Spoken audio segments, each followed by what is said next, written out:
Apocalipse capítulo 1, versículos 5 e 6. Eu quero que você abra esse texto para você ler comigo. E nesse texto eu quero falar um pouco sobre a mentalidade de rei e a mentalidade de sacerdote. Apocalipse 1, versículos 5 e 6.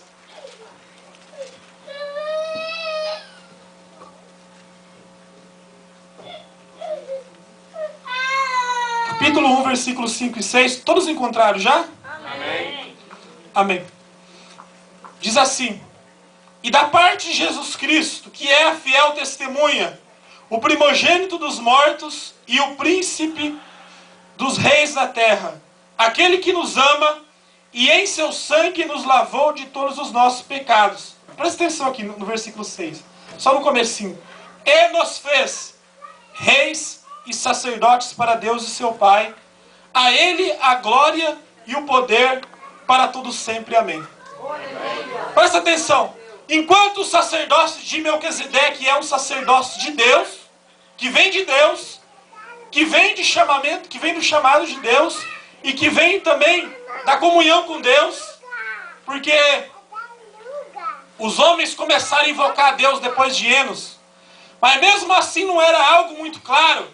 Eles apenas invocavam o nome de Deus, eles não tinham um conhecimento aprofundado sobre Deus. Veio Enoque mais para frente, e Enoque foi um homem que andou com Deus na Bíblia. Enoque foi um homem que ele conhecia Deus. Enfim, Enoque é um homem que ele tinha aquela comunhão que poucos têm.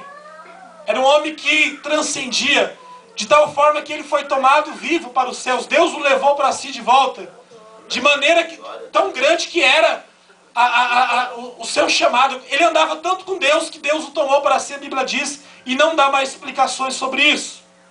Depois vem Abrão, e Abraão também, que é pai de multidões.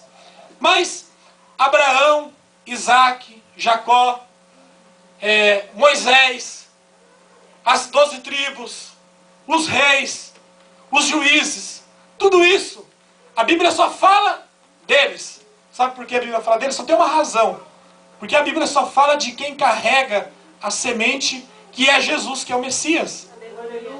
Aliás, eu não quero complicar a sua mente, eu quero que seja o mais simples possível, porque o apóstolo Paulo ele fala assim que existe uma simplicidade em Jesus Cristo, que para falar de Jesus não precisa falar difícil, que para falar de Jesus não precisa ter muito conhecimento da letra, porque ele fala assim que a letra mata, mas o Espírito é que dá vida.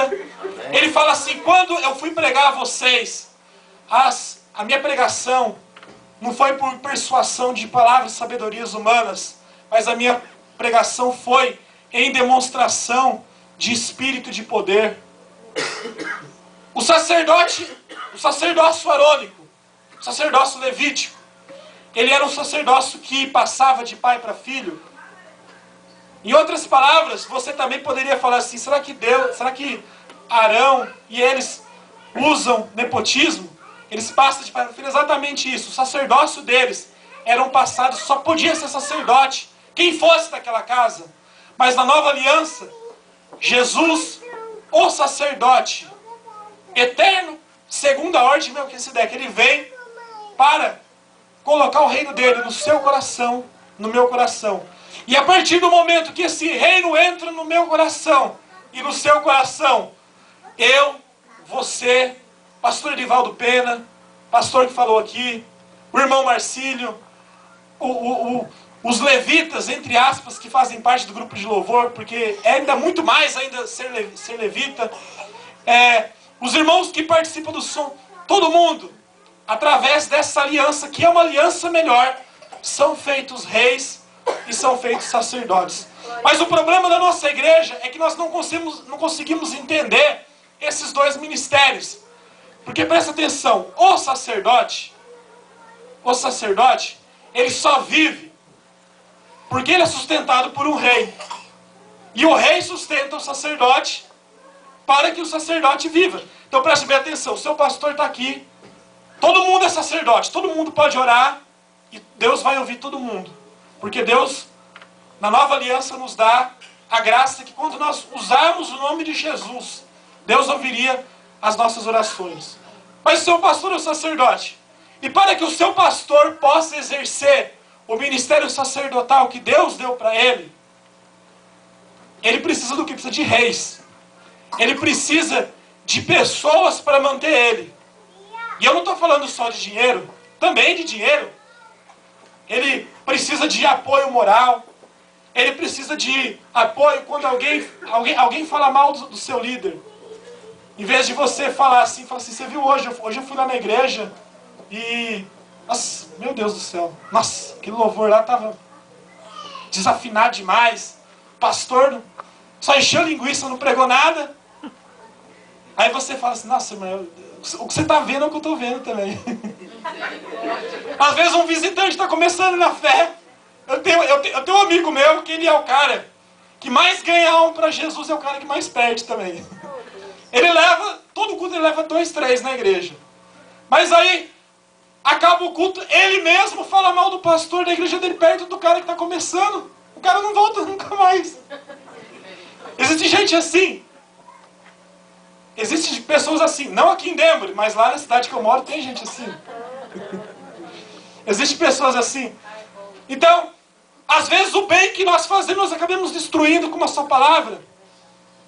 Então, Deus levanta você, meu querido, como rei nessa geração. Diga amém. Amém. Como rainha. Amém. Como príncipe. Amém. Como princesa. Aleluia. Como cordeiro do reino de Deus. Aleluia. Glória a Deus.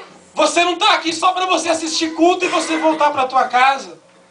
Durante a semana, você pode ir na casa de alguém, de um amigo seu.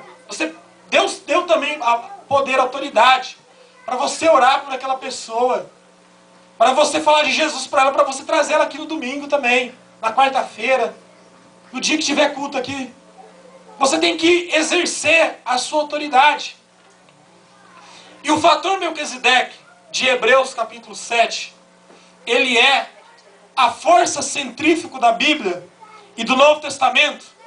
Porque no fator Melquisedeque que eu me livro da minha religiosidade evangeliquez, que Deus só opera no meu meio, da minha religiosidade e da minha cultura evangeliquez de títulos. É tantos títulos, é tantas consagrações no nosso meio, é tantas graduações no nosso meio. Um amigo meu estava reclamando, e ele falou que ele foi numa graduação aqui nos Estados Unidos, e basicamente todo mundo se graduou. Meu querido, não é o jeito que Deus nos recompensa, não é como essa sociedade americana. É um problema, porque aqui todo dia tem graduação de algum tipo aqui no nosso meio. Se você tem um filho que estuda, qualquer coisa é motivo de graduação.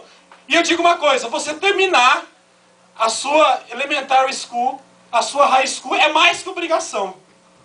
Sabia disso? Você não está fazendo muita coisa porque você fez isso, não. Tem que ser recompensado a pessoa que vence. É por isso que Apocalipse 2 e 3 fala assim, ao que vencer, dar-lhe-ei a coroa. Porque só recebe coroa, só recebe medalha quem vai à guerra e quem vence.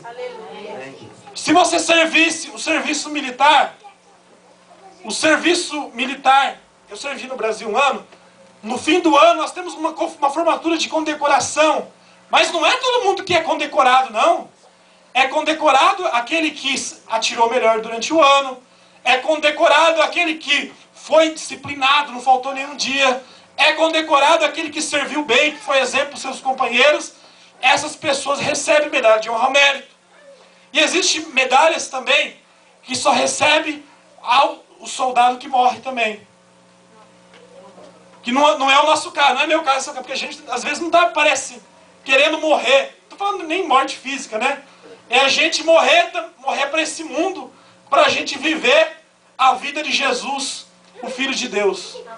No fator Melquisedeque, você deixa a sua cultura evangeliquez e você também passa a ser um sacerdote. Você passa a ser uma voz profética para a sua geração. Você acredita que Deus tem te chamado?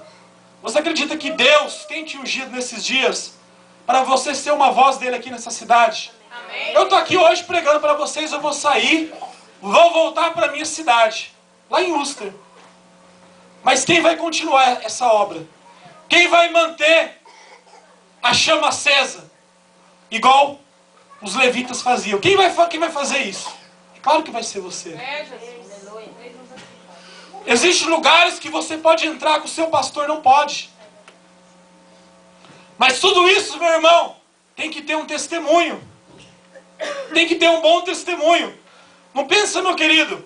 Tinha um cara, ele lá, não é aqui, lá da minha igreja, né? Falo.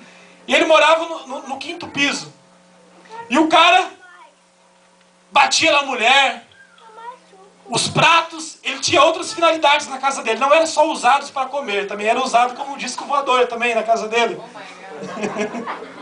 E o vizinho de baixo ouvindo tudo isso. Aí nós começamos a fazer uma cela na casa dele. E ele chegou lá e falou assim, chama o seu vizinho. Quando chegou no vizinho, fomos lá, falou assim, nós vamos ter uma célula aqui, um grupo pequeno, um gema, né? Gema, né? Como que é? Gema, que fala aqui, né?